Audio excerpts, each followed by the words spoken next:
Occult Confessions is brought to you commercial-free through the generous support of our patrons. Visit occultconfessions.com and click on Donate to help keep the history of the occult on the digital airwaves. Fitness wasn't always a cult-like experience.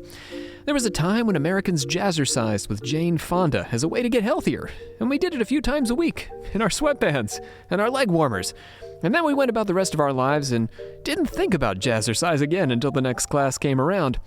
But in the early 2000s, a craze for soulful, life-consuming workout regimens swept through the market until most people knew at least some people involved in a fitness cult.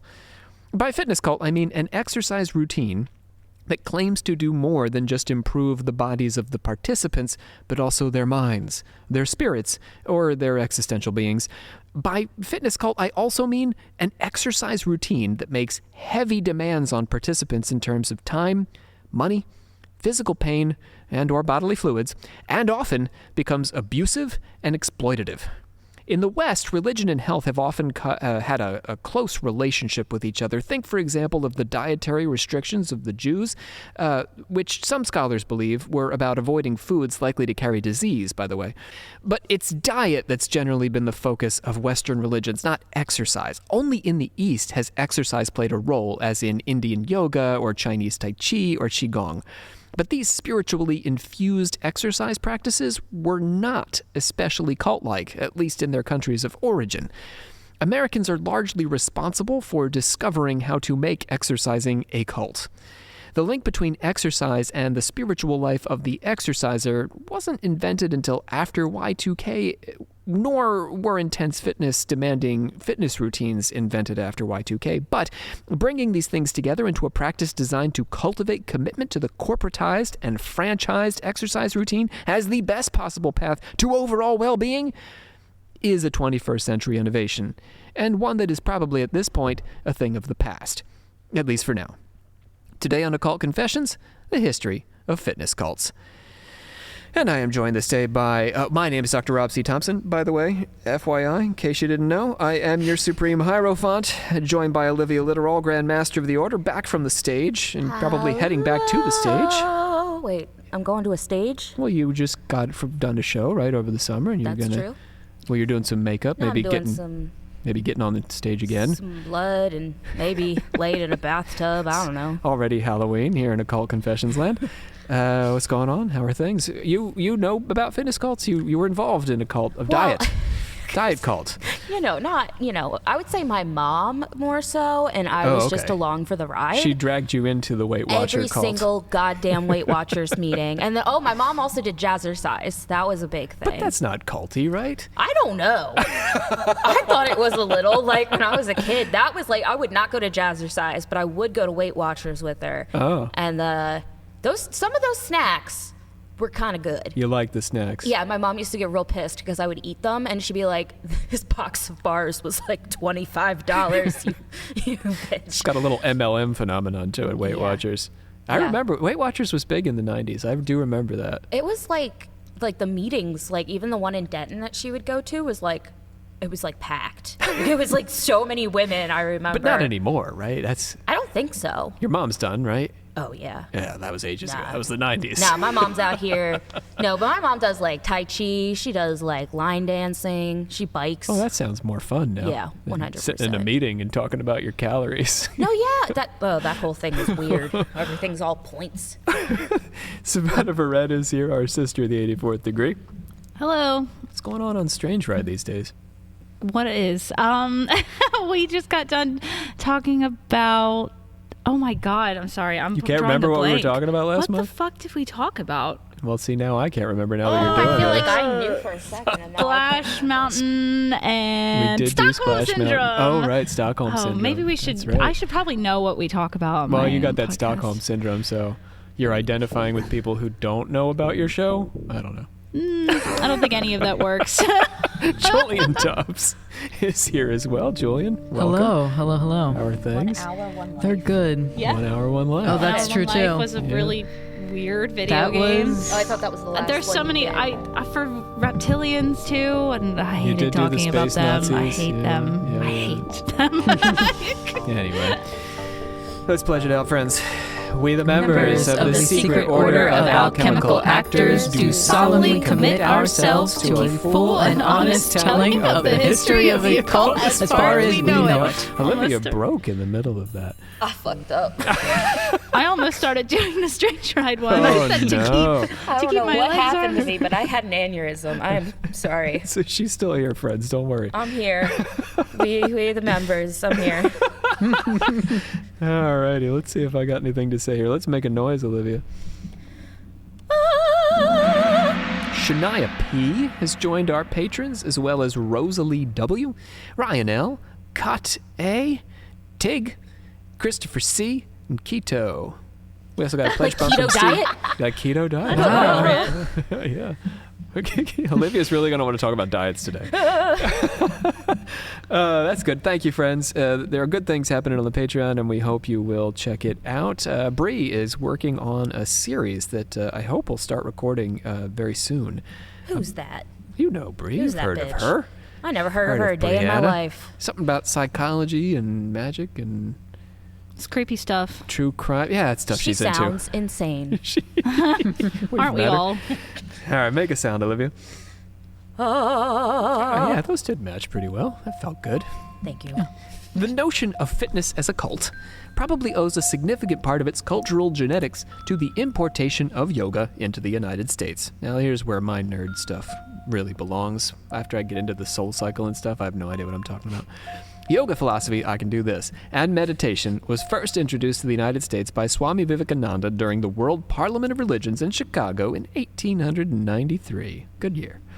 Pierre Bernard, a white yoga entrepreneur, further popularized yoga, breathing, and posture in the second decade of the 20th century. Did you say Chicago? Chicago. Like, wait, when was the Chicago World Fair? That was an 1890s, 1900s kind of thing, right? After. World Fair. I was like, did they Yeah. take that to the World Fair? Yoga? Well, they used to have these big meetings, these parliaments of religions, where people from all over the world would gather and, like, I don't know, talk about their gods and stuff. Yeah. Oh. Peacefully? Yes, yeah. That couldn't crazy. happen today. Happened in No. London. That was a big, like, center for theosophy Could and you people meeting. imagine? They'd be like, this is woke. Other religions exist. That's I Get out of crazy. here, know, yeah. leftist. Yeah. Progressive What are you, a scum. liberal? Yeah, exactly. Maybe, yeah. I don't know. It's hard to picture a world parliament of religions today. Maybe I'm thinking like here on the shore. On the certainly out on the here, shore. yeah. No, but- it would be like, you're not Christian? Yeah. Excuse you? We're talking about Pierre Bernard. He dabbled in hatha yoga, but his interest in tantra tended to distract from the yoga, and it's unlikely that much of what his group got up to looked anything like what you'd see in a yoga studio today, a yoga studio that's not currently being sued.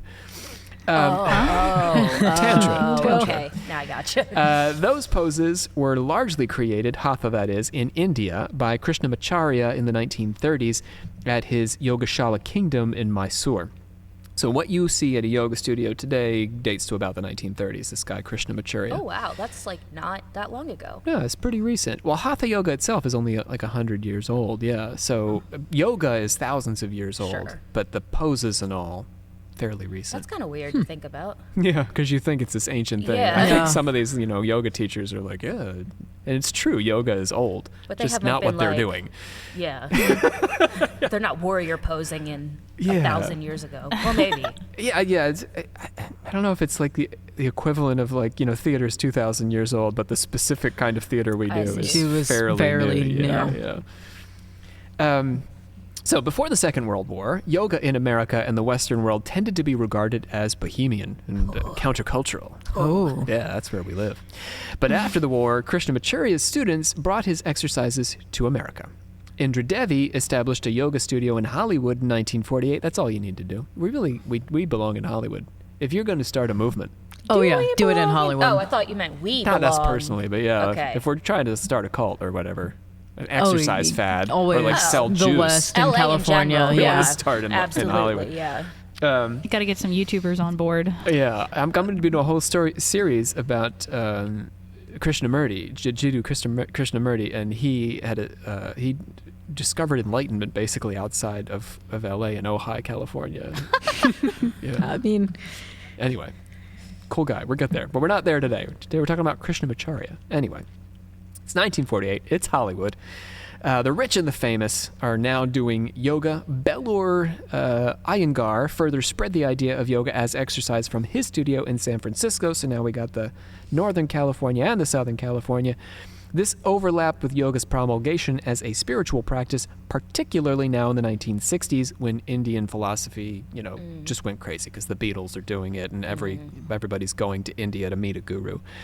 Swami Satchidananda, who spoke at the Woodstock Music Festival, founded Integral Yoga with a goal to integrate mind, body, and soul. Now, there's no better marketing than speaking at Woodstock. Off you go. Yeah. Yeah. Do as you please from that moment forward. Not the second Woodstock, though. No. That shit was not good. I don't Oh, think that's the what I was Swami actually there just for about that. to ask, but afraid I was going to sound stupid. No, It was 'cause Woodstock 1, 1960. and the second one was the shithole one, That was right? like Yes. the 90s. Yeah, Pearl Jam was not that at I'd this literally one that I'm rather talking die than about. ever go to. So Yes. And Ram Das, a white former Harvard professor who became a guru while traveling through India, went from college campus to college campus preaching the virtues of Indian religion, which also spread yoga. In yoga, America discovered a practice that blended the physical and the spiritual. We're not going to hang with yoga, but you see how like a template is being formed, right? I do. With corporatization, Americans discovered yoga's capacity to exploit physically and financially. So we're not We quite out always of do. yoga. We always do. It's always coming for us. It's always around the corner. It's what we're good at. The combination of yoga's guru culture, appropriated and adapted from Indian tradition, and the intense physicality of the practice have led to a variety of sexual abuse scandals. I mean, now let's just think for a second. When we think about yoga, do we not think of a white woman? Oh, yeah. Right? Yes. I think of a white Yeah. blonde woman. But it's really an Indian man at the core, at the beginning. Yes. But we in America think of a white woman. There was Yes. that one cult where the guy was like a yoga guru guy. Yeah, they get up to some I can't shenanigans. think of what. Well, I'm going to tell you some stories, see if, Yeah, if this one's one. Bikram Chowdhury, founder of the hot yoga movement, where you do it in the heat. Oh, Jesus, no. It's like 100 degrees. oh my god. Absolutely not. Why never would heard you of this? do that to your body? I mean, guess I've it makes heard you of, more like, flexible. Like Hot, like, but I thought Yeah, like but then hot you get yoga like was- heat stroke. hot, you mean like hot, like sexy yoga? Like when they say like it's like rigorous, they'll be like that's what they call it's like. getting hot in here. Well, Yeah. they'll call it like hot whatever or. No, this is literally hot.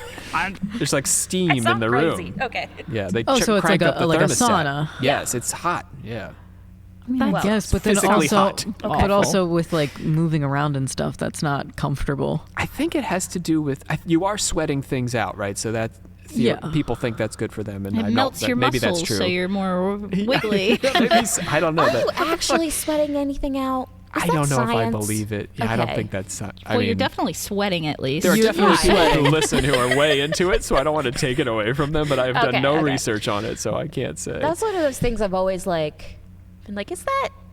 There's science? also maybe like the shock of it, because I know in a lot of Slavic I nations think they that's do good for you, sauna yeah, and the then in they and out of the Yeah. cold and the yeah. hot. I'm sure it's like, I mean, even just like your sinuses and your like Yeah, pores it's and gotta stuff. help with but, something. Yeah. but I'm just like, when people say, "Oh, you're sweating out," I'm like, The "Are you?" toxins. Are you? Yeah, that's where I'm like, what? I've never sweated out the toxins, I so don't feel any better when I sweat than I did before. Anyway, not really a spa guy. So I know that's going to surprise everybody. yeah, I could see you getting down with the spa every month. Yeah. My wife really wants to go to the Korean spa, and I have been to Chinese spas in China, but not in like in my normal life. Thai like massage places are the fucking best. Oh, Yeah. They like walk on you and step on you. Oh and, my like, God. It's aggressive, but you leave a different person. the toxins.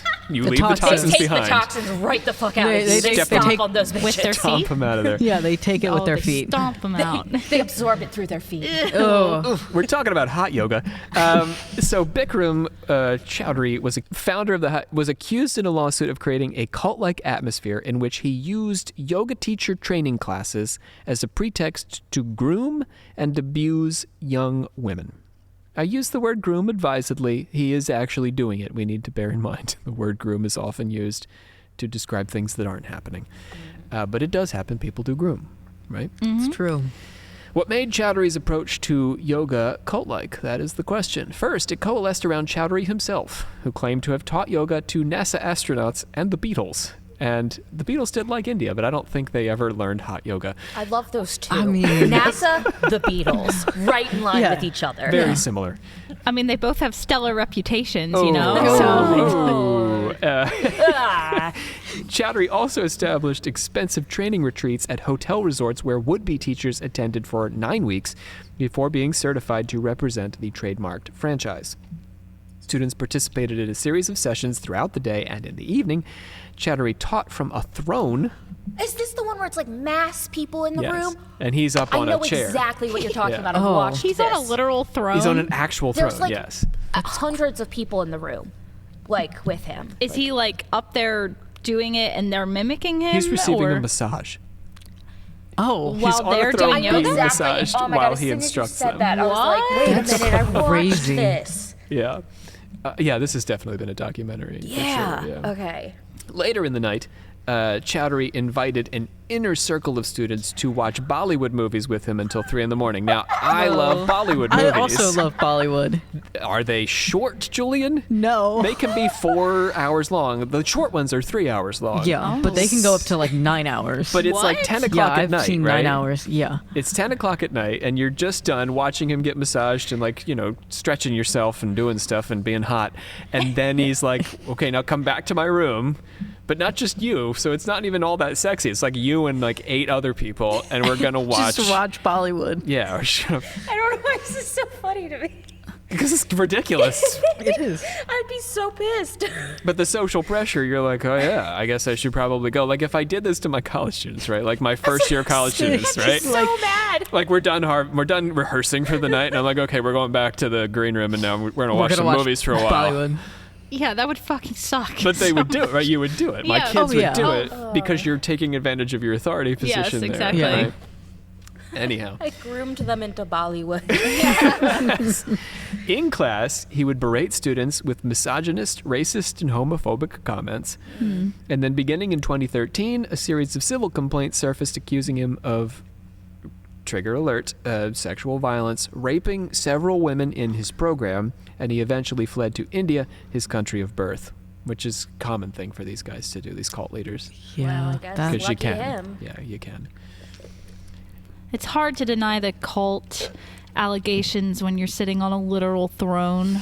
and then you invite 8 people to go watch really long movies in your hotel room. I'm going to attempt that this year. If given the opportunity, I will deny cult-like allegations while sitting on a throne. It Probably could have a happen. throne around here Yeah, there's got to be somewhere. a throne around. We're going to work it into something. Maybe the spring show. Core Power Yoga. That's one word. Core Power, the capital P. Yoga. The largest yoga chain in the United States. Wait, hold on. One word, capital P, capital C as Yeah, well? yeah, yeah. Okay, Oh, so I've it's heard 2 about words, this. but there's no space in the middle. Correct. Okay, Core Yeah. Power. Core Power. sorry. Yoga. The largest yoga chain in the United States was accused of a different kind of impropriety. In a 2015 lawsuit, Teachers for Core Power sorry, it's one word, so it's hard to get out. It's the one wordness. Core Power accused the corporation of, sorry, all you Core Power lovers out there. This is not going to go well for you, though. Accused the corporation of making them work unpaid, with class preparation being uncompensated, even though it was as much as 6 times longer than studio time. Oh, hell no. Right? It's Yeah, a little that bit like sucks. adjunct teaching. Teachers' wages, were based in part on how many people they recruited for the company's yoga teacher training program, which cost between $1,200 and $3,600. So it's kind of MLM. Yep. Yeah, I was about to say, it sounds like a pyramid scheme. So many were recruited into teacher training that few actually got jobs working for Core Power. This is also a little bit like graduate school. In this way, I know I have grad students out there listening. I know I've talked to you. I'm so sorry. But you should know, face it with eyes open. Welcome to the humanities. In this way, Core Power starts to look more like multi-level marketing scheme than a spiritual exercise or practice. If Chowdhury took advantage of the physical intimacy and guru-student relationship inherent to yoga practice, Core power hid behind the veil of yoga's feel-good vibes and consciousness-raising ethos to execute a deeply cynical business plan. Like cults, both Chowdhury and Core power took advantage of the promise to empower and enlighten, to control and exploit. They still do. They still exist? They still exist. And can I still take my $1,200 teacher training class? I don't know, maybe. Yeah. I hope it's not that much anymore, but it seems like they're doing a lot of free stuff. Let me get to another one that I hope you all have heard of. Now let's move off of yoga, right? We've talked about yoga. We covered it. Bye-bye. Goodbye. Bye. So how does it morph? How does it change? CrossFit. You know Oh about this? my God. Yeah. We've I've all heard known. of it. You guys know CrossFit? Yeah. Leslie's obsessed. Really? She's on her workout. She's got a personal trainer now. She's lifting. It's intense. She's doing CrossFit? She was doing CrossFit. She was doing Pilates for a while. Oh, so She she's was on doing- different things. Oh yeah, she's got the Peloton. we won't hurt The her feelings. Bitch is like going. CrossFit, No, yeah. also one word, capital F. Which one, huh? Say it again. CrossFit, capital C, capital F, is perhaps the oldest non-yoga fitness cult, dating to the year 2000, when it was founded by husband and wife Greg Glassman and Laura Janai, with Glassman taking complete control after their divorce in 2012. Never found a fitness cult with your wife. I mean, I always say Yeah. that. It kills a marriage. Katie's always like, please. Yeah, And you're she's like, can we start a "No." fitness cult? And I'm like, No. we Think can't. of all the money. Right. The fitness cult is just like based on carrying my son on your shoulders. That's the What whole will we thing. pass down to our children? Yes. My entire fitness routine is mostly just carrying Everett places. And Katie's is mostly just picking him up. So there you go. We call it Everett Fit. Everett Power. That works. F Power. Power. Fit. But he will scream at you sometimes. Anyway. And Just demand makes it pony more rides. exciting. Yeah, Yeah. I was about to Keeps say you on your that toes. wants me to keep going. 40 pounds will grab you by the neck occasionally. Oh God, that's almost as much as my dog. That's what happens. They grow. I mean, look at the size of us and think about the size. He gets to this size. By 2022, CrossFit boasted 12,000 gyms, also known as boxes, by the way. That's what the cool kids call them, Wait, boxes. The gyms Box? are boxes? Yeah, I'm going to the box. Oh, Why would- what the hell why? is that? Why That did- sounds like you is- got 'cause kicked it- out of 'cause- field hockey Is or it a something. box? I mean, It's a gym box. It's a box gym. They say like in soccer I mean, when you go to the box, it's like a bad Yeah, thing. you don't want to be in the box. you don't want to be in the box in But sports. now you want to be in the box to fit your crosses. Eh. Sorry, hon, I'm going to the box. You go to the oh, all right. That doesn't sound Be right. good. Be I'm good. gonna go CrossFit in the box. This is 150 countries worth of boxes, by the way. 12,000 gyms in 150 countries. Wow. Yeah. It blends a wide variety of exercise practices, including interval training, weightlifting, plyometrics, which I looked up means jump training. Oh, I have heard about that. Jump training. Yeah. You just jump up and down. There's like little steps and There's stuff. like levels of like Yeah. you can jump like really high. Okay, parkour. That's mostly what Gymnastics. it's used for. Calisthenics, which is old, and focuses on getting participants to do their WOD, or workout of the day. Maybe you call it the WOD, I don't know. You do not call it that. Gonna get my WOD in the box. Oh. Oh, no. I Stop. don't like that. That's I'm gonna how go it works, CrossFit though, isn't my it? wad in the box. Well, hang on. But this sounds just like it's just a gym? You do it 5 or 6 times a week, man. This is a Oh. lifestyle. Yeah, you do Your it like WOD every is 5 day. or 6 times a week. You're wadding a lot. Wadding in the box 5 times a week. This is all right. This is rated E. Okay. Not for everyone. Participants are scored and ranked on their workout, which can vary. What? You're scored. Yeah, they're scored. There's like a This is leaderboard. gym There's a class. leaderboard. This is gym class. There is a This is leaderboard. fun. Yeah. There is a From day to day. leaderboard. Jim, they ranked you in gym class? They scored you on a board? Like when they oh, when you they mean in weighed your you and report card. everything. They weighed you? Yeah, and they shouted out your weights to the whole gym. And you had to like see how flexible you were by Oh, pushing yeah, the the- thing. Oh, the the- presidential fitness challenge. Oh, I don't I remember grew yeah. up on that shit. weight Yeah. being. the fucking They pacer. shouted your in weight to gram the pa- gym? Well, the gram I had a pacer really test shitty or whatever. fucking gym teacher, but yeah, in high school, there would be like certain increments of time, like during the year, where you'd have to do all the tests, and one of them was you'd have to get on a scale, and you'd have to like get weighed, and this dude would literally yell out your weight to the whole class. Whoa. So I that's don't remember that, but I do horrible. remember getting weighed and stuff like Yeah. that. Well, I just told him my gym teacher was Uniquely bad, a yeah. bad man. Never Yikes. heard of that. Yeah. Oh my God. There was this like people that were overweight in the class, he would like single out and like my God. would bully in front of everyone. He's like one of the only times I ever got sent to the office was because I basically mouthed back at him and was like, I'm not doing this shit. That's like that early 70s style gym class. Oh, with that's that kind of literally, if you punishment. saw him, that's what you would, Yeah. he looks like a gym teacher from the Had the like 70s. knee socks, gym Literally, socks. yes. Yeah. The tight shorts and the whistle. Oh, God. My elementary school gym teacher was actually looked like that, but he was a normal guy. No, Nice Seymour guy. sucks. I don't know. His daughter was really cute too. Participants are scored and ranked on their workout, which can vary considerably from day to day. An Open with a capital O is held each year. CrossFit Okay, but where Open. were these scores displayed? Were they displayed like in the gym? Yeah, that's So like I Tattoo know, it on your back. did they send out an email? Yeah. I know now, like since a lot of their stuff is online, that like it's just like an online leaderboard. Yeah. And Oh like my it's like a God. live stream, so like the person will read out your name on the leaderboard, and What? there's been I like pictured a chalkboard in the gym. This Yeah. has to be Physically, but unhealthy, yeah, I though, think you're right, Jillian. Because Jillian. people are just trying to beat each other. Yes, Yeah. it's not Yeah. really about your personal health. It becomes about competition, which I Yeah. think is part of the goal. Yeah. To let competition drive you. I guess, but like I feel like the risk of people injuring themselves or Yes. pushing themselves past the Well, point. and it's Oh, also yes. like it's not sustainable if you're not doing it for yourself. So Right. like you'll do it for a while and then you'll be like, I'm number one, and then you won't be number one forever. I mean, then when do you do it's it? I mean, you guys are reaching an age, right? It's notorious that the football team, right, by the time they're reaching like their late 20s, are the ones who have gotten way out of shape because they no longer have a coach and they're no longer being pushed. Like my wife was on the basketball team, and of the two of us, like I'm the very like regimented about doing my little workout routine every day, and she's the one that like will work out for a month and then quit for a month, you know, that kind of. She just doesn't have that That's internal motivation. Got to have that coach. Anyway, at the Opens, the CrossFit athletes compete to be part of the CrossFit Games. So you go to the Open, then you get into the Games. Okay, well that's kind of fun, maybe A little bit. Yeah.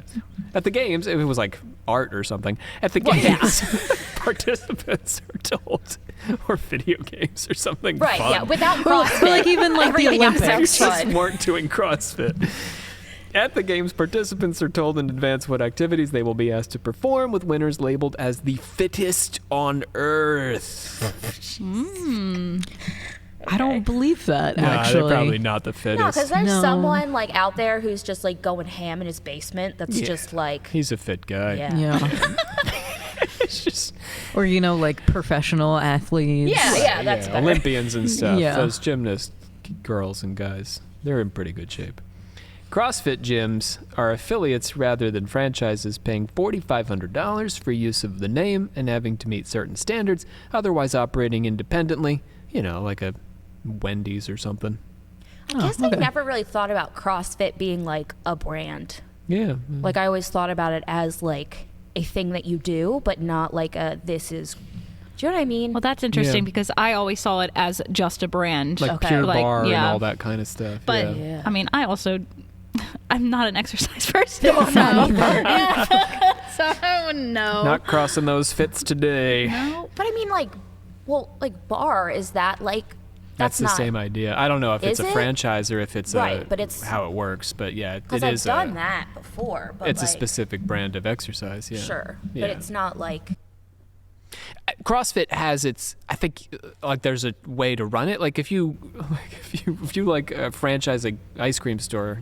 I don't want to. We're not going to advertise for anybody, but if you franchise, like Moe's Ice Cream Emporium, and there's 1,000 in the country, Moe is going to have like specific graphics and stuff that you have to use, and there's going to be a specific way to do Yeah. Moe's ice cream. Right. He's going to provide the the flavors and provide the Recipes. recipes, and but you make the franchising means you make the money, the profit on the business, and you just pay Mo for all that stuff.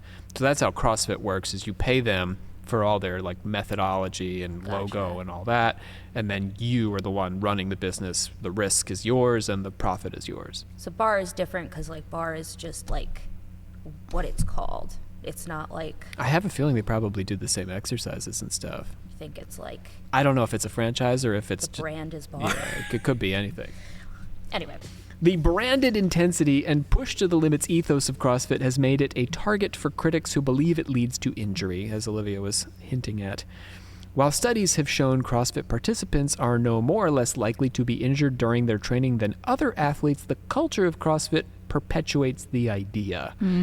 The company is also associated with exertional rhabdomyolysis. I'd like to pronounce Indian men's names again. Exertional rhabdomyolysis. Ready? You guys know what that is. I don't even need to explain this, right? Of course. I have no fucking clue. Never heard of her. This is a condition of exertional. This is my new girlfriend, exertional. It's a condition in which muscles break down from extreme exertion. Oh, Like rather so they're than like build them, you deteriorating. break them. Yeah. It needs a Oh. nickname. X-Rob. Yep. I think those people just are like, instead of saying all those fancy words, they're just like, I broke my muscles. I deteriorated them into dust. It's horrible, yeah. Oof, it's horrible. While this is an issue across high-exertion fitness activities like triathlon, some doctors have warned that CrossFit raises the likelihood of the condition through the extreme nature of its workouts. In June 2020, Greg Glassman resigned after posting comments about the Black Lives Matter protests online. And, yeah, don't just stay out of it, Greg. And being accused of sexual harassment. So Oh, coming from a couple angles there. He's getting Me Too, then he's getting, the BLM situation. yikes. Half of CrossFit's participants are women. Glassman's female associates complained that he had verbally demeaned women, pulled at their clothes, and aimed his camera at their breasts, and pressured them to share accommodations with him while traveling for work. Don't do that. Yeah, that's a lot of bad. No.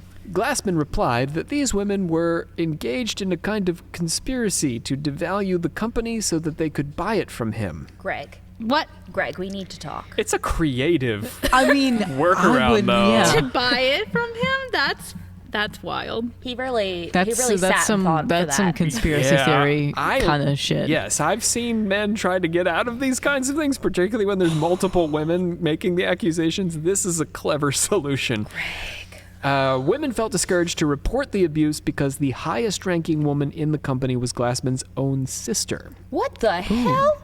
Right. Who he did not, by the way, take the pictures of the breasts, I don't think, or any of that. Fucking... But I hope imagine, right? not. So, right, you're in my company and I'm doing all these horrible things, but my sister is the person you would report to.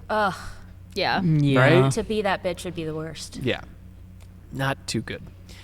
One female employee, quoted in the New York Times, said, "Do you want to be the person who ruins people's hopes and dreams and even their businesses? CrossFit is not just about fitness. It becomes your friends, your family, your community. People create their entire lives around it." Ooh. Yikes. Yeah. Don't do that. That's like the cult part of it. Yeah, I was Culty jokingly part. gonna be like, absolutely, I love crushing people's dreams. But then when you added in all the extra stuff and it was just normal people living their lives happily, I'm like, oh, that's a little sadder. Yeah. I mean, it's like a theater organization, right? No, it is. If Yeah. somebody's, when so much hangs on the CEO, if you take him down, you risk taking down the whole thing, which to me then puts the responsibility on the CEO. Like he's got a priest or a Yeah, minister, he has or- to be good. He has to, yes, for others. Yes. Even if he doesn't feel like being good, Anyway, it's what keeps me from murdering any of you. Really? That's interesting. Oh. As if it isn't the other way around. It keeps you from murdering me. See, it works both ways. Oh. Yeah. It was mutual. This is how we Mutual stay murder. off Dateline. A symbiotic. Symbiotic non-murder No. pact. The more time I spend with you, the closer the needle gets. So watch it. Oh, flirting with disaster. Glassman's ex-wife Janai confirmed the culture Glassman had created, of course, around the company and said that it needed to be corrected. Now, she's, of course, going to be biased, but there are other women who are saying this. Janai said, "If you didn't agree with Greg, you would be ostracized, especially if you were a female. For me," she said, "the bigger problem than the language is the culture behind it. If you speak out, you're out." Glassman also accused Janai of attempting to devalue the company to buy it out from under him. So now he's playing that He's song a little really too much. Right. To his own sister? No, this is now his ex-wife. Oh, Yeah. sorry. He's throwing it at everyone. I think his sister probably kept quiet about all of it. Okay. I mean, the first time you throw that, it's like, okay, maybe. By the second time, it's like, Maybe she's the leader of a ring of conspiracists trying to devalue CrossFit, capital C, capital Fit. I guess, maybe. I can see it being a good argument in theory, but it's still stupid. I don't- Yeah. In a sign one of my students posted in our theater's green room about the stereotypical warning signs Sign of a cult, one of the first points is Is- that the leader must always be right or something never like be that. questioned. Yeah, never be same idea. questioned. It's like you like shun all non-believers. Will Exactly posted this because we were all like, I think there was a moment we were all sitting in the green room and we're like, we're in a cult, right? And like Rob is the cult leader, and then Will was like, hang on. And the next day he came in Yeah. with a piece of paper being is like the in my 12 office. warning It's been in signs my that you're in a office. cult, but we hung it in the green room and we went through and we checked each one and we were like, We're like, yep. oh shit. I keep it right above my desk. Anyway, yes. So, but I see this is why I have to be responsible and not, maim any of you. Glassman. Thank you. Thanks. Glassman sold CrossFit to Eric Rosa and Berkshire Partners, exiting the business shortly after the scandal broke. Good move for the, to devalue and all. I wonder Yeah. how much he got from that. Oh, millions. Millions, yeah. Millions and millions. Damn. While CrossFit does not generally engage in the kind of spiritual branding of other fitness cults, it draws on the cult's appeal for making high demands on its members. The scholar Rodney Stark argues that people leave mainstream religious traditions to adopt new religious movements because those movements tend to place higher demands on their participants. The low-level demands of regular Sunday service hardly compare to the high-level demands of a cult member working their way up through the ranks through daily devotional activities, financial investment, and personal sacrifice. So is he suggesting that people want more regiment and people being told what to do in their lives? It's that they want more demand. It's that if religion is very important to them and just showing up at 10 a.m. every Sunday and taking your, grape juice and cracker, it doesn't feel like enough. No, that's fair. I feel they that. seek out cults for this. It's sects. It's not cults. I want to use the word sect here because sect or sectarian religions are new and therefore very demanding. Like, was Joseph Smith running a cult? We can debate this for days. But he was certainly running a sect, a new religion with the Mormons, and it was extremely demanding because you had to move to freaking Illinois with him and build a house and set up a whole new religion, and then he would ship you to London to recruit new Mormons. Yeah. But that's what you wanted, your whole life to be about this. And you were just going to church as a Presbyterian on Sunday, and it felt like it wasn't enough. Yeah. So that's Stark's argument, is that for some people, we just want more out of religion. So I see CrossFit as sort of doing this work, but from a fitness standpoint. So CrossFit, which charges $160 a month, typifies a high-demand fitness practice. Yeah, $160 a month, right? I mean, okay, if you're doing it 5 or 6 times a week, I guess. Yes, yeah. It's like if you you think of a split gym it up, membership. yeah, every day. But that's groceries, right? Oh, yeah. Yeah. It's more than my Yeah, I was about to say that's a lot of money. Yeah. It's more than the why, that's for sure. That is true. It's a high-demand fitness practice. Rather than the standard 3 or 4 days on the treadmill or in the weight room, CrossFit requires, as Olivia's saying, 5 or 6 days that push people So that's to the literally point. only one day a week that you're resting. 1 or 2. Which is you're not supposed to do that. No. No. I mean, You're supposed to rest more than that. 3 or 4 know- days is good. yeah, I know some performers on athletes on cruise ships, they only get 1 day off. That sounds really bad, though. I mean, on cruise ships, nobody gets any day off. Yeah, so. well, that sounds like hell on earth also. So. Some people like it. It's tropical. I've never had the desire to get on a fucking cruise ship in my Yeah. life. All our love to you cruisers out there, but yeah, Katie bless too. you. Yeah, I can't. It's. Thank you for doing it so we Thank don't you for have your to. service. Yeah. I don't know. I'm good with nobody doing it. Honestly, Oh, that's fair. It would be fine if it just stopped. we just didn't do that anymore. But Disney Occult just Confessions is anti-cruise ship. No, it's a popular we're activity, not. Americans. We can't disagree with. We love cruises in this country. Disney just bought like 3 more boats or Please something. have right? Hashtag- Jesus Yeah, Christ, they I have wish they so would many stop boats. Against announcing. If we want to cruises. talk about strange ride stuff, I wish Disney would stop announcing cruise ships and start putting more stuff in their actual theme parks. Guys, I think we should have all just got on the world cruise ship together. Oh, Did you guys? You don't Is know that the one that Oh, people were yeah, like yeah. living on for months? Yeah, It's where like- people were Yeah. divorcing, people were dying, people were. Sounds like they- It's The like Sims. Scientology. It's I like mean- my favorite thing. Oh, Yeah, you're going out to sea. yeah. You like I'd people rather quit die. their jobs. Everyone became a TikToker, like just on this Right, cruise yeah. ship, and it's amazing. Yeah. Anyway, What I wanted to say was bleeding or vomiting. Hold on, I forgot the context. I'm sorry. What? Yeah. We go back. Your 5 or 6 days, I forgot to mention, often ended in bleeding or vomiting. Well, Where were you I'm bleeding? assuming vomiting because you're overworked and you're throwing up because you're Yes. just so sick of Yeah. everything. Yeah. Bleeding? Like, did you accidentally cut yourself on the machinery or something? Or internal bleeding? Do you cut your hand and stick it in the CrossFit- CrossFit bowl or something? The CrossFit. Yeah, bowl. you know, like you Oh, cut your hand and oh, just yeah. sacrificial. A lot of CrossFit is not standard gym equipment. It's a lot of like medicine balls and that kind of stuff. So you can easily get cut or injured, I guess, on all of these kinds of. This is why I don't work out. I mean, calisthenics, man. Like that was what we did in the army in the 50s. I definitely know guys. what we Say did in the we- army in the 50s. Back when you were. Me Me and and the you, boys. Rob. Let's not even get into Vietnam. Me and Julian and the boys doing our calisthenics. Yup. Members call each other out when they don't show up for a scheduled workout, by the way.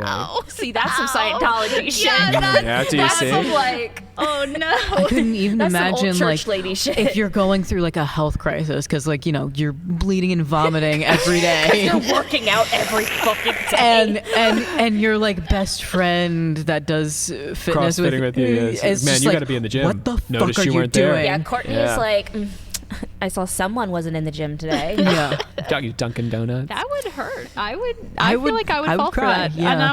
And then I Yeah. the thought was like, we kind of do that in theater though, but your participation is incredibly How important in can theater. we adapt We do need this? to appropriate this. You're right. We have some of these college kids. We got to get to the show. I try with my emails. I try to make myself sound Now, really mean this in my is what emails. we need to do. So this is what we have to do I right thought you were here. gonna say fun. You're No, like, I try to sound no. real fun in my emails. I started putting in secrets in my email to be like, Yeah, I know. to see who Oh, reads yeah, it or yeah, not, like- because most of them don't read it. Yeah. Hey, have you read this? What's your favorite song? Yeah, and that's stuff like fun that. for me. But then also it pisses me off because I realize how many of them don't read my fucking emails. I know, but you know what does work? This is true. When I started my career, I was very professional. Like I would have the stage manager contact whoever. Now I'm like, who's friends with this person? You've heard me do Yeah, this. yeah. Text them right now. Yeah, text You them, do where are that. they? And it works. Oh Anyway. no, we're not beating the Yeah. call allegations. We need a throne, Rob. We I need to get that for throne. We this. need a throne. It's coming. It's on its way. It's working its way down the theater. The hierarchical nature of Glassman's CrossFit further aligns the practice with a fitness cult, with its culture of toxic masculinity, despite the even participation of men and women. Right? Isn't that odd? It's Yeah. 50% men, 50% women, but this is obviously what we would label toxic masculinity in our culture. Yeah. Soul Cycle. Fun. Michelle Obama does it. Soul Cycle. Well, we have not a bad word then to say. I don't know what No, to tell we'll you. move along. We have to Hey. skip this whole part. I'm just saying, Michelle Obama ruined school lunches. Oh no, you're right well. there. You're right. I We need salt. give us our sodium, need Michelle salt. Obama. Soul Cycle offers a kind of luxury experience that speaks to the class dimensions of fitness cults. A Soul Cycle room comes complete with mood lighting, chilled water, crystals to absorb bad energy. Oh, sorry, I should say that. All my witchy people out there. Crystals to absorb bad energy. And carefully selected incredible hot bike instructors. Okay, I'm in. Do they I have was to about to be say this sounds a incredibly lot better hot? than CrossFit. We'll talk about their incredible hotness. Okay. Like, is that in the paper for hiring them? Is it like Yeah, Abercrombie? like- Checkbox. Hot. Incredibly. Sort of. Not enough. Well, but then there's a problem because, like, who's doing the hiring? Because Right. hot is different to different people. You know? It also costs... Where are the pansexual people Where that are- are picking? It is not what you think Because this I'm is. like, if it was me, there'd be like people who look like No, this is the vampires or casting- something. Yeah, like- These are the casting agents. Where's the story? Where's the vampire? Joker lookalike somewhere. It's Soul Suck. Anyway, that works. it's $30 a class, by the way. Cheaper. A little bit cheaper. Well, but Well, $30 depends on how per often you class. go. If you go, Yeah. If you go every day, it's going to outpace CrossFit. Yeah. Oh shit. Okay. At its peak, there was high demand for a bike in SoulCycle Rome, with the most popular classes selling out within minutes of the weekly posting on Mondays at noon. So it's like these Disney folks. Or He looked right at me and pointed at me. He really did. or Though. these Taylor Swift folks, right? Well, hold on, go back. You can make fun of me. All right, there's You're a just pushing specific the needle closer to your. But there's a specific time, right, these days with Disney where you have to get on to get your rides and stuff. Absolutely, yes. yeah. I was literally just talking about We were this just earlier. talking about the You genie have system. to wake up exactly 30 days before you go at like 7 a.m. in Right. order to get the fast pass, the lightning lanes now for the rides that you Or want. Taylor Swift before the bots buy all the tickets. You got to Yeah. be there at the minute. So this is how SoulCycle worked. To like sit with just a regular guy who rides a bike for a living. That's so stressful every day. Monday at noon, you have to get your classes for the week. So there was one time What? that you had to That's sign up for your crazy. Where? classes. So this wasn't worldwide then, right? We'll get to its Oh. expansion, So but where's it the started in just New non- York. This is it starting. It was just at the beginning, but what let me say this. Sorry. What Alex Abded Santos, writing for Vox, called a system designed to keep people out rather than letting them in. So that's the answer But that to your makes it question. exclusive and it makes more people want to do it. Right. Oh, so they're Yes. doing the opposite. Yes. Maybe we should do this too in the theater. Let's just try both out. See which one works. Exclude more people and text their friends all the time. No, that shit doesn't work for theater though. But never. No, you're right. You're right. It's not how art They're functions. just like, oh, those prissy art people always No. kicking people out. Think they're better Dionysus than us. did not envision this for us. SoulCycle encouraged. He envisioned him being carted into a French amphitheater, yeah, I was about to painted blue for some reason.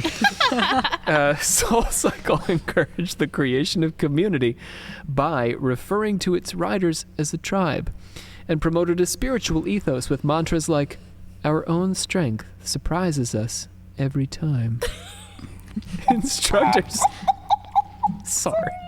Instructors. I knew Olivia would like that. That's the worst thing I've ever heard. Instructors learned to introduce these phrases at moments in the workout when riders were most exhausted and therefore receptive. I dare someone to say that to me when I'm out of breath, sweating my ass off, working my hardest. Yeah, and someone I feel says like shit, that would be a quick fuck you. I No. would snap. I That's was what about I'm to say, gonna- I see Olivia like just taking her nails and slicing their throat. Like, When we are watching our Bollywood movie at 1 a.m. after a full rehearsal, I will turn to you and say that. That's when I will absolutely give up. yeah. Then you will collapse. Yeah. Yeah. That's My it. soul has been cycled. The company was founded in 2006 by spin instructor Ruth Zuckerman, along with real estate agent Elizabeth Cutler and talent agent Julie Rice. Is Zuckerman related distantly to Zuckerman? Missing the C. Okay. But think about that melange, right? We have a fitness instructor, a spin instructor, plus a real estate agent. So we have a business person, plus a fitness person, plus a talent agent. Think about those hot instructors, Yeah. right? Oh. Yeah. It's like The Bachelor, the instructors. I mean, when you're looking for, it's not the Vampire Bachelor, it's regular Bachelor. The way they're selecting fitness instructors, it's on that Or standard. like the guys that work at Abercrombie, right? That's still Sure. a thing. I don't know if that's allowed. Well, I don't think in they their do it. hiring I don't. practice, They might but not do it anymore. But that was definitely a thing when we were kids. Well, yeah. Had to be the hot like guys. Hollister and shit. Yeah. Hollister, right? Yeah, those beachy kids. Anyway, Zuckerman then left SoulCycle in 2009 to create its main competitor, Flywheel, under circumstances that she refused to disclose at the time. Never heard of her. Wait, what does that mean? Flywheel. That she left the company under Created circumstances? a rival company and never explained why. Oh. Yeah. It began with 33 bikes and grew to a second 75 bike studio in the Hamptons, of course. And in 2011, the luxury gym Equinox bought a majority stake in SoulCycle and began a process of expansion. By 2014, SoulCycle was bringing in $112 million from 30 studios across America, selling just under 3 million rides, and continued to grow up to the pandemic when COVID-19 severely curtailed the company's expansion. So there's good things about the pandemic. So Yeah. so you're just in like a nicely colored room with crystals all around, riding a bike hella bikes around. Yeah, And but with like very a nice filled. water. Oh, so like water features and No, stuff. no, not water features. Easy. Oh. Water bottles. There's a fountain. Oh. There's a fountain. There's dancing, the dancing waters. Well, that's what I was picturing. No, you don't like get that. it's like You don't nice get and that. relaxing, other That's too than nice. the like the No, you get, like, wheels Fiji going, water and or it sounds like something. hamsters running around. Yeah, you get that one guy next to you 75 that's like bucks. really Yeah. sweaty. I think that you don't hear the bikes because of the soundtrack. Maybe. Oh, they're playing. There's There's no music, way. yeah. Is it The like bikes are way too loud for that. that's what I was like? Is it upbeat music or is it like spa music? Yeah, I'm It picturing depends like on your soft. instructor. Yeah. On your incredibly hot instructor. Yes, of course. Okay. And so anyway, $112 million, COVID-19. But as Abad Santos argues, the company's decline was also a product of its own popularity. Its exclusivity was part of its appeal. As it spread and became less exclusive, it lost much of its cult-like allure. So the irony is, the bigger it gets, the less cool it becomes. Mm-hmm. Right? By the time Michelle Obama's doing it, you're like, oh, man. Oh, come on. Michelle. Oh, this is my thing. If everyone is part of the culty counterculture, it's no longer the counterculture. This is also what happened in the 60s. It is just the culture now. Yeah. Woodstock itself was like, it was the hippie movement, and it was in many ways the end of it. Oh, so we're all like this now. Weird. Is Nixon here? Like many yoga practices, SoulCycle put the instructor at the center of the activity. Instructors, who we're all very interested in hearing about, developed followings, and their unique style or approach to getting everyone to pedal simultaneously and look good doing it was the key to their appeal. Oh no, you Wait, had so- to look good while you were exercising. I do also, look good like, while I'm exercising. Shut up. You are the only Influencer one. culture Yes, is yeah. like all the, and this was like 2000 something, which is really Yeah. when like I feel like influencer culture even like 06 really to 19 hit was- really yeah. was the heyday. Oh, yeah. So yeah. That's Like YouTube. It's the rise of Instagram is happening. Like Chowdhury's Bikram, the cult of personality was the point. Chop instructors made as much as $400 per class. God damn. Stacy Griffith, you guys are in the wrong business. Stacy Griffith, Apparently. you should be pedaling for a living. Stacy I don't Griffith, look good while pedaling, though. you need to work on that, Julian. I look like a wet rat. aren't peddlers like people that Scammers. sell wares that are stolen? Isn't that a thing? Peddlers? I think it's just a regular thing. You just go door to door and sell. You don't have to Oh. steal it before you pedal it. You I can just pedal instantly picture. non-stolen goods. I just instantly picture Senior Pirelli from Sweeney Todd, like selling jars of piss to people. Well, yeah, that's fine. You Yeah, can that's steal okay. those. He made those himself. He's a self-made man. That's fair, though. Stacy Griffith, one of SoulCycle's most popular instructors, is paid even more and makes as much as $500,000 a year. Good for her. Wow. Instructors were trained that their riders. But do they get a cut of the class fees then? They're paid directly. Oh, yeah, okay. Does the class fee go directly to them, and then they have to pay, like? No, I them? think the No. gym collects the money and then they pay the instructor Oh, based okay, on their okay. popularity. Okay. Instructors were trained that their riders should either want to be them or to fuck them. Oh. I don't say fuck very often on the show, but that's the only way to articulate that. Instructor trainer Janet Fitzgerald leaned into the sexual aspect of the trainer role, calling her riders little sluts. Okay, I'm in that class. I'm in the class now. You have me. She called herself the spin pimp on the Instagram. Oh I my god. think I need this now. Fitzgerald's sexualizing of her riders informed how SoulCycle evolved, with instructors cultivating favorites among their riders and reserving the front row of the class for the most attractive and capable students. Oh no. Oh my Wow, god. that is so. Where was Michelle Obama? She got private lessons, man. But think about the logic of that, right? If you both want to become one of the hottest, most capable, but also by putting them front and center, it makes your class look better, Yeah. right?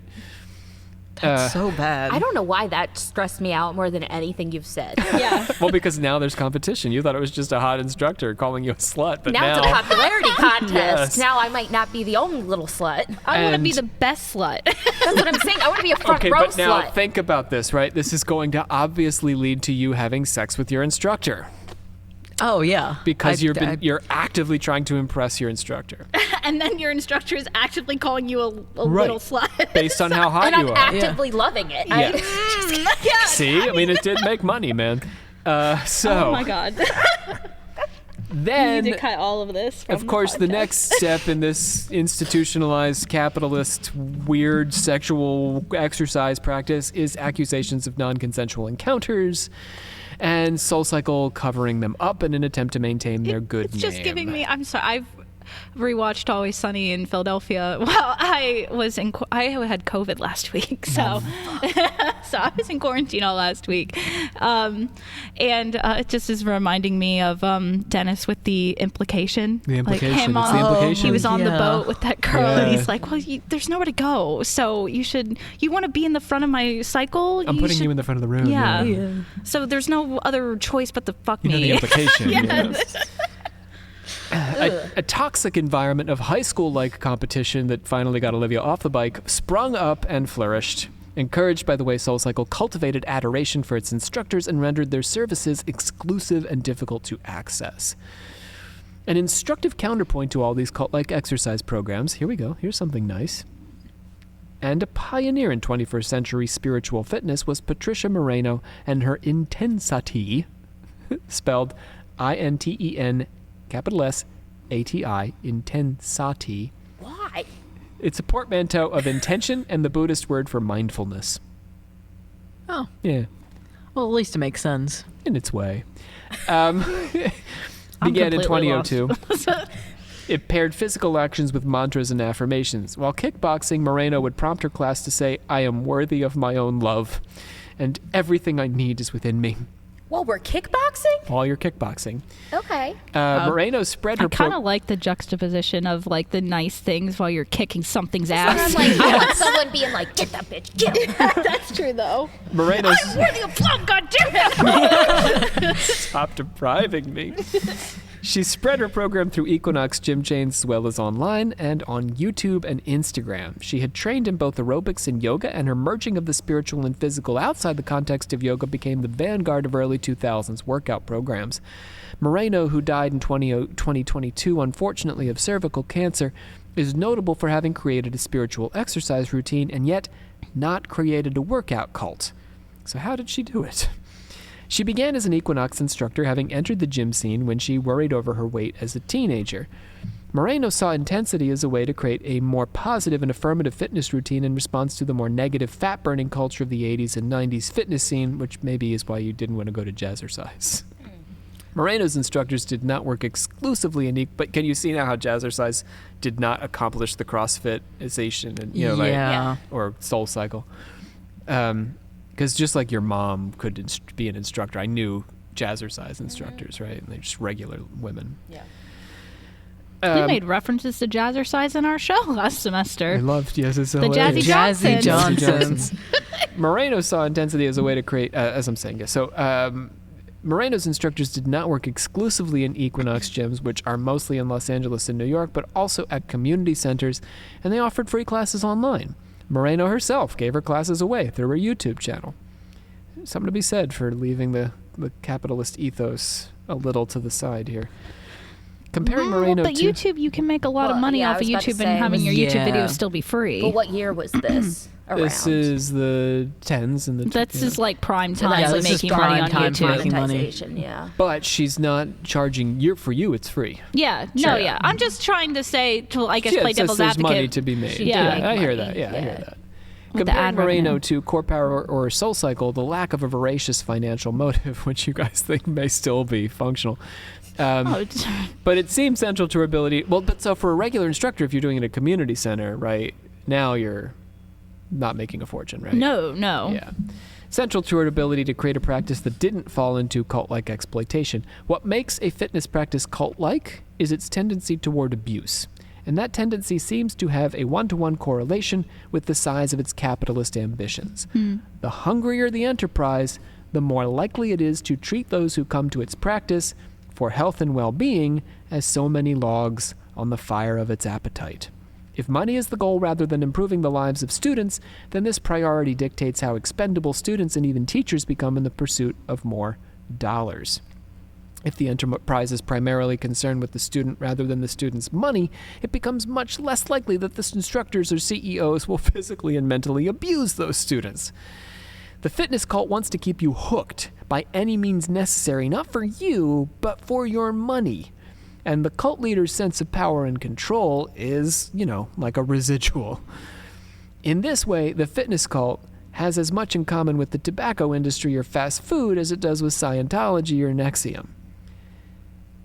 If we want your money, we don't care what it does to you, as long as you're hooked. Mm-hmm. And if berating you keeps you hooked, then we're going to berate you.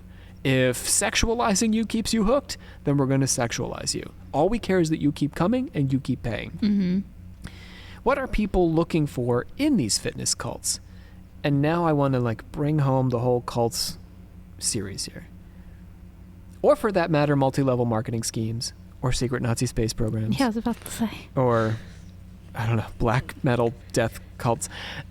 It's hard not to think of Max Weber's observation that a society without religion must inevitably suffer from a crisis of meaning. Religion is good at providing the answers to questions about what life is for, and what we should and should not do with our time here on Earth. In my own evolving spirituality, I've come to regard organized religions, which have been a constant topic of fascination for me, as at least somewhat misguided in execution. It is difficult and perhaps impossible to take a spiritual truth or set of truths and institutionalize them in a way that can be successfully communicated to large groups of people. Christianity was 12 guys, right? That is true. It worked best, right? When it was 12 guys. Well, more like 11. Because one of them was not that great. Bringing the hard truth there, Julian. Sorry. Spiritual truth is an intimate thing that a person has to find within themselves. After the medieval period and wars of religion during the Renaissance as Christianity, the dominant tradition in the Western world simply became too standardized. New religions like Mormonism and Adventism and the various revival movements sought to recapture the immediacy and demand of earlier religiosity, but they too became institutionalized. Think of the state of Utah. This, I think, is an important part of the story of why religion has lost its centrality in many people's lives, and why they have sought alternatives. But the alternatives offered by our cults that aren't cults, tend to stray too far from the mark by putting spirit and spirituality in service of something else, rather than reorienting the so-called spiritual practice entirely toward the truth of the soul. That's what spiritual practice, in my opinion, should be about. What is the truth? Instead, it becomes about all this other stuff.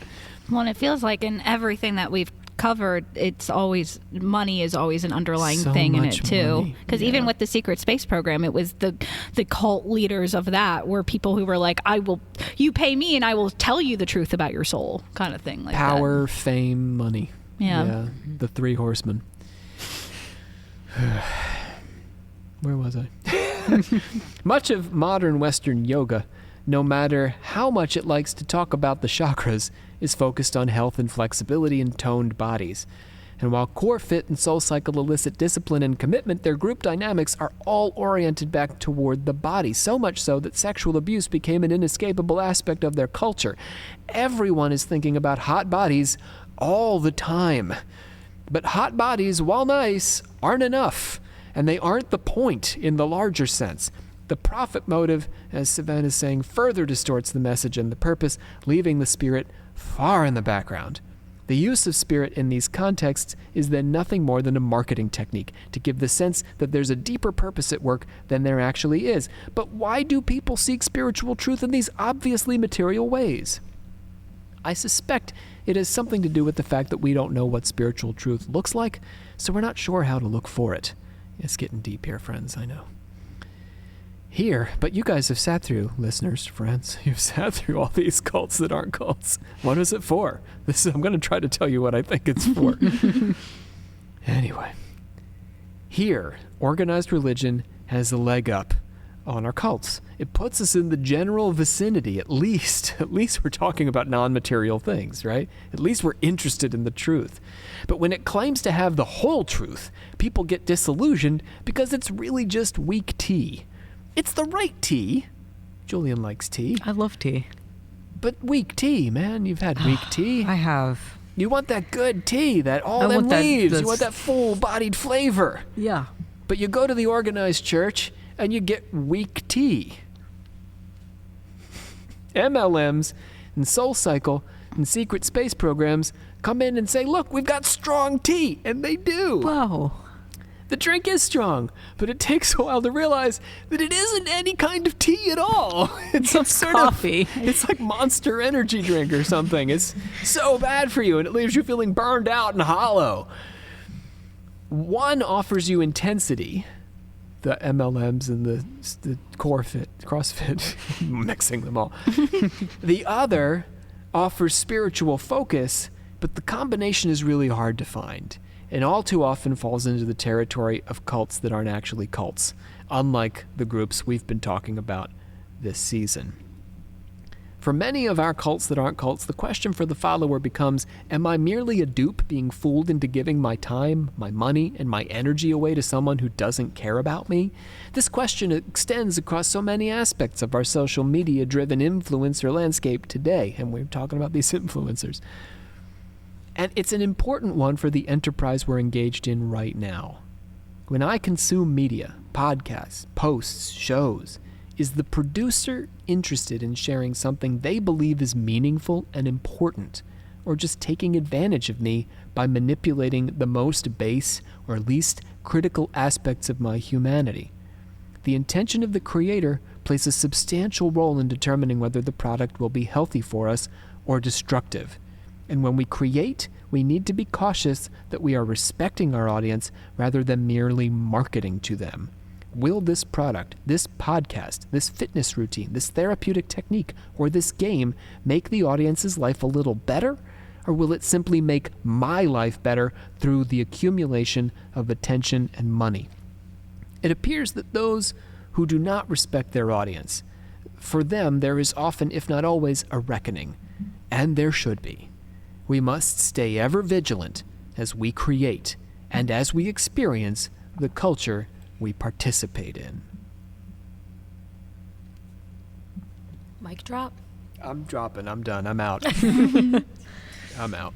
It reminds me a little bit of, I mean, I guess it's not so culty, but like the westernization of like taking like shamanism and ayahuasca and that whole deal and making it like capitalizing off of it and making it so that now the people, the whole point is lost. Yeah, I mean, if you're trying to cure PTSD, that's one thing. But if you're just trying to sell a bunch of, rich Silicon Valley people on Yeah. It's, spirituality. Yeah. When it's even like all of the centers over, in different countries now that do it, it's all about people from the West wanting to do ayahuasca. So they're like, okay, you can do it here, but they completely neglect like people who need to come down from meds. They don't check to make sure that person's not taking their meds and hasn't been, because people die. Mm-hmm. People die all the times in these retreats in different countries. And it's because they're not actually getting the like soul part of it, because the whole like the shaman and everything is just, it's devoid of like what it was supposed to be. And now it's just about money. Be careful out there, friends. Oof. Yeah. The video game industry is definitely suffering from this as well. Not enough love in the product. I mean, Yeah. Yeah. So many games recently are getting canceled. they are Kickstarters because nobody wants to buy them. I mean, a lot of indie games are doing really well right now because they care, and a lot of gamers are very upset with like Overwatch is a big one right now because of the Marvel Rivals playtest, which is like called the Overwatch killer, because it takes what Overwatch was, which originally was this like, oh my god, like this new thing, and it like they cared about the lore and the characters they created, and now it's not. And Marvel Rivals was like, okay, if you're not going to do it, we are. Yeah, it sucks. A lot of big game companies are really struggling. What are the people? They deserve it then. They do. Yeah, They yeah. really do. If you don't care about your audience, then it shows. I Yeah. think it shows. Especially now, since like games are now $70 Yeah, for and a people are- AAA title. Yeah, and they're just putting out games now that are just like not finished too. Like a lot of the big companies are putting out games that are just like shit. because they're not like they'll release it in early access and then never actually release the full game and stuff like that because they already have your money, so they don't need to do it. Yeah, they're just like camping or capitalizing off of the name. Like they're like, oh, this is, at least in like Harvest Moon or Story of Seasons, everyone's like, oh, it's the new one, but then you play it and it's garbage. They put nothing into it. It's the same thing with like DLCs now. A lot of people are like, well, I don't really want DLCs. Why can't you just put it in an update? Well, how often do we feel when we turn on the movie? They don't give a... They didn't even try with this one. Every, You know? They didn't even try. I'm going to say something hot. the new Every Borderlands Marvel movie I watch. Oh, well, but... Recently. They're minting money, right? So they don't have to care. That's all they care about. Yeah, they don't They have can to have care. a shitty script. Oh my god, because the new people are gonna Borderlands come movie was so bad. Stop, Brie. I literally said to Brie, I was like, should we see this? She said, I don't know. No. It is nothing like the game. It gets darker. You get into YouTube and these people who are adopting conspiracy theories or whatever. People saying the most controversial thing they can think of just because it draws an audience. Well, it does, I was telling, especially on TikTok. I mentioned to you earlier this carnivore diet thing, which is, I think, fucking culty. It's but disgusting. it's literally people who only eat like meat, butter, cheese. Ooh. But they don't sometimes cook it's it. raw. Like Yeah, they don't cook fat, the meat. Like, no. It's shocking to hear this, And right? that's it. It's controversial. Yeah. And they claim it's because all their health problems are fixed by this. Like all these people are claiming they've cured illnesses with this. Like, it's very dangerous. And then there's people on the flip side. Like, I know there's a girl on TikTok who literally only eats fruits that she finds, like she forages. That's it. That's all she consumes. And it's like, she's like super vegan, and that's like, there's like... But she buys her own thing there. No, she lives like near like a tropical area, so she like forages like papayas and I shit. imagine Like, she she's just still eats, quite like, thin.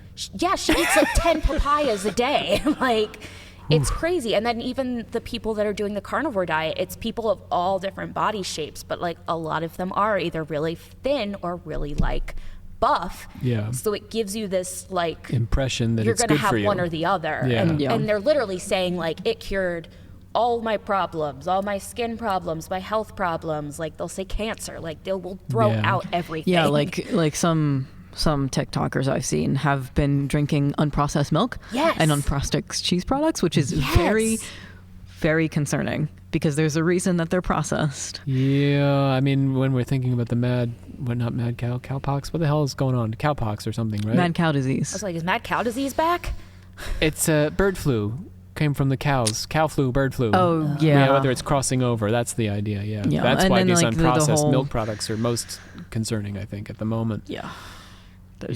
Just... But yeah, I mean, do you buy what you're... I mean, it's one thing if you buy it, I guess. I'm sort of like almost okay if you really believe your own nonsense. But if you go hardcore, you know, to the right or to the left because you think it's going to draw more listeners, you don't really believe what you're saying, then... Yeah, get out of here. I mean, they're just recruiting so many people to do this, and I can't wait to see the studies in 5, 8, 10 years of these people and where their health is then. Because but are they really doing it, or are they just saying it? That's my question. Is it a TikTok? Is it just? And then that's kind of like what we're talking about, where it's like you're recruiting all these people because you're this influencer and everyone wants to do what you're doing, but are you actually doing it? I don't know. Yep. Capitalism is the root of all evil. Honestly, sounds like the thesis for this. The devil wears a suit and tie. It keeps coming up. Communism is not the answer, friends, nor is socialism in its purest forms. But we have a problem, yes. We do have a problem with money. Yeah. Yep. Anyway. Wow. Let's get out of here. Do you want to do it, Olivia, or should I? I hereby adjourn and declare close this meeting of... Fuck. You got it. That was fun. I was doing it. Yep. Of who? I hereby... Just tell them who we are. Alchemical actors. Until such a time as we get together and do it again. That's right. We got no voices on this episode. I'm sorry. They'll be back next time. But we did have Olivia Litterall, our Grand Master of the Order. I swear I know things, and I remember things. About meat diets and stuff. But not anything that I'm supposed to say at the end or the beginning of this, so thank you. Julian Dobbs. Farewell. That's Savannah Verrett. Goodbye.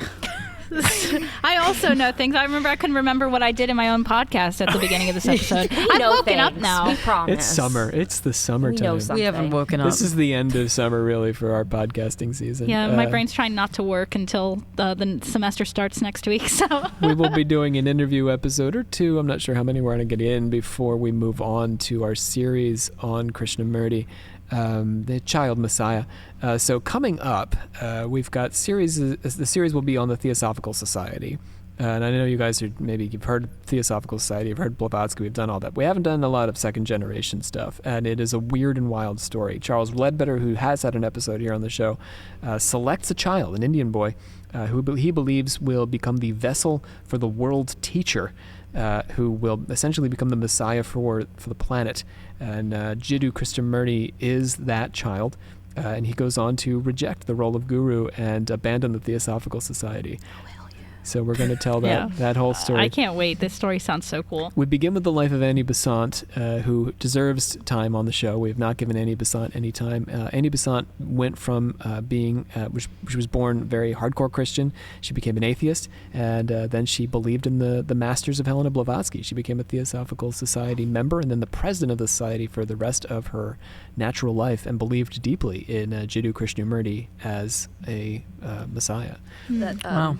transition sounds like a lot of our people, where Yes. started Everyone's religious followed, yes. atheist and then gone like totally the other occulty way. She's Yeah. a fascinating woman, so I think you're going to like her story as well here on Occult Confessions. Bye. Goodbye.